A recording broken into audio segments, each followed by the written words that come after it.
Jau nākamā gada sākumā Latvija un visas Baltijas valstis atslēgsies no tā saucamā BRELL tīkla, kas mūs savieno ar Krievijas un Baltkrievijas energoapgādes sistēmām.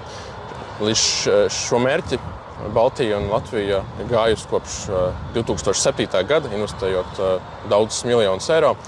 Cik gatavi esam atslēgties no šī tīkla? Par to esam ieradušies aprunāties ar augstsprieguma tīkla valdes priekšsēdi Rolandu Irkli. Roland, varbūt jāatslēdzās jau tagad, nav jāgaida tas nākamā gada februārs. Vai esam tam gatavi?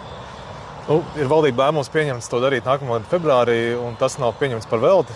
Ja mēs atceramies, tad sākotnēji bija plānots atslēgties tikai 25. gada beigās vai 26. gada sākumā, līdz kuram arī plānots pabeigt visus ar sinhronizāciju saistītos projektus. Bet, protams, redzot to situāciju, kas ir notikusi Ukrainā, saprotot tos ārējās drošības riskus, ko nozīmē atrasties vienotā elektrosistēmā ar Krieviju, Baltkrieviju, tik to pieņems lēmums veikt pātrināt sinhronizāciju. Tātad atslēgties no BRELL tīkla ātrāk, gandrīz gadu ātrāk, par spīti tam, ka vēl daži ar to saistītie projekti vēl nebūs pilnībā pabeigti. Bet, ja mēs tā skatāmies kopumā laika nogriezienī, tad mēs esam šobrīd jau diezgan gatavi atslēgties. Un, ja arī notiktu ārkārtas sinhronizācija, piemēram, no Krievijas puses, mēs arī tai būtu šobrīd gatavi.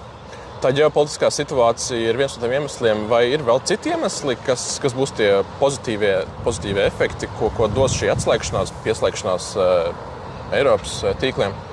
Tas galvenais ir drošības aspekts, jo šis ir kopumā drošības projekts.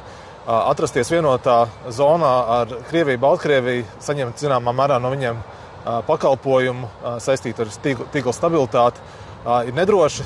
Tas nozīmē, ka jebkurā brīdī mūs var atslēgt no šī tīkla. Un, ja mēs nebūsim gatavi, mēs nebūsim investējuši savās sistēmās, lai varētu paši uzturēt stabilu frekvenci, stabilu tīklu darbību, tad tas ir augsts risks mūsu energoapgādes drošībai.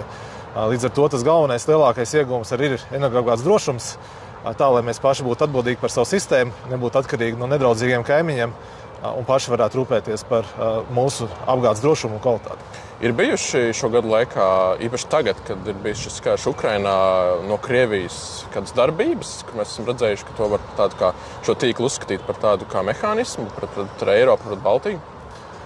Nekādas tiešas tehnoloģiskas darbības, kas tiešā veidā apdraudētu apgādes drošumu vai kvalitāti Baltijā šajos gados nav bijušas. Mēs redzam kaut kādas nedraudzīgas soļas, varbūt juridiskā līmenī. Šobrīd ir tā skaitā tiesvedība Stokholmas arbitrāžas tiesā saistībā ar maksājumiem Krievijas un Baltkrievijas operatoriem. Tā kā šādā veidā mēs redzam kaut kādas nedraudzīgas soļas, bet tiešā veidā elektroapgādes drošums nav bijis ietekmēts.